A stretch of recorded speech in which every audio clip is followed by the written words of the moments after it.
Hi friends, welcome back to Kiran fact sports channel. IPL 2024లో ప్రతి టీంలో ఉన్న స్ట్రాంగ్ వికెట్ కీపర్స్.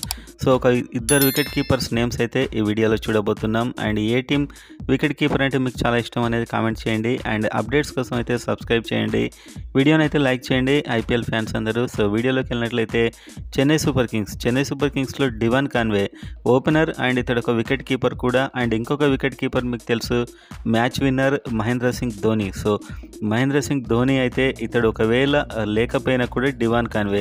సో ఇద్దరైతే ఆప్షన్స్గా ఉన్నారు, చాలా strongest wicket keeping team. And number 2లో ఢిల్లీ క్యాపిటల్స్. రిషబ్ పంత్ గాయపడ్డాడు, ఈసారి వికెట్ కీపింగ్ చేయడం చాలా వరకు అనుమానమే. సో ఇతని బదులు ఒక యంగ్ వికెట్ కీపర్ను తీసుకున్నారు, కుమార్ కుషాగ్రా. సో ఇతనికి ఒక 7.20 కోట్లు పెట్టుకున్నారు, ఒక బిగ్ హిట్టర్ ఇతడే ఈసారి వికెట్ కీపింగ్ చేసే ఛాన్స్ ఉంది. Number 3 Gujarat Titans. సో వీళ్ళైతే వృద్ధిమాన్ సాహా ఉన్నాడు అండ్ మాథ్యూ వేడ్ ఉన్నాడు. సో ఇద్దరు వికెట్ కీపర్స్ అయితే ఉన్నారు, వీళ్ళిద్దరిలో ఒకరికి ఛాన్స్ ఇచ్చే అవకాశం అయితే ఉంది. And next number 4 Kolkata Knight Riders. వీళ్ళకై చూస్తే Rahmanullah Gurbaz, Afghanistan wicket keeper batsmen, and KS భరత్ని తీసుకున్నారు ఈసారి. సో వీళ్ళిద్దరు ఛాయిస్గా ఉండే ఆప్షన్ ఉంది.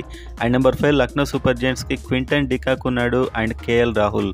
సో ఇద్దరు ఫెంటాస్టిక్ వీళ్ళు వికెట్ కీపింగ్ కేటగిరీలో అని చెప్పొచ్చు. అండ్ నెక్స్ట్ నెంబర్ 6 ముంబై ఇండియన్స్కి ఇషాన్ కిషన్ అండ్ విష్ణు వినోద్. సో వీళ్ళ వికెట్ కీపింగ్ డిపార్ట్మెంట్ అయితే ఇది ఉండబోతుంది. Number 7 Punjab Kings. వీళ్ళకి జానీ బేర్స్టో ఉన్నాడు అండ్ ఒక young wicket keeper cum big hitting batsmen Jitesh Sharma ఉన్నాడు. సో ఇద్దరైతే మంచి ప్లేయర్స్ వీళ్ళకు ఉన్నారు. నెంబర్ 8 ఆర్సీబీకి Anuj Rawat and Dinesh Karthik wicket keeping కేటగిరీలో. సో దినేష్ కార్తిక్ ఒకవేళ రాణించినట్లయితే అనుజ్ రావత్కి ఛాన్స్ ఇస్తారు. నెంబర్ 9 చూస్తే రాజస్థాన్ రాయల్స్కి fantastic wicket keepers Jos Buttler and Sanju Samson ఉన్నారు. సో ఇది నెంబర్ 1 వికెట్ కీపింగ్ టీమ్ అని చెప్పొచ్చు. And number 10 Sunrisers Hyderabad. Heinrich Klaasen and Upender Singh ఇద్దరు ఉన్నారు. సో హెన్రిచ్ క్లాసెన్ మీకు తెలుసు, world best T20 player and wicket keeper. So ఈ విధంగా అయితే టీమ్స్ ఉన్నాయి. ఇందులో స్ట్రాంగెస్ట్ ఏది అనిపించింది మీకు అనేది కామెంట్ చేయండి.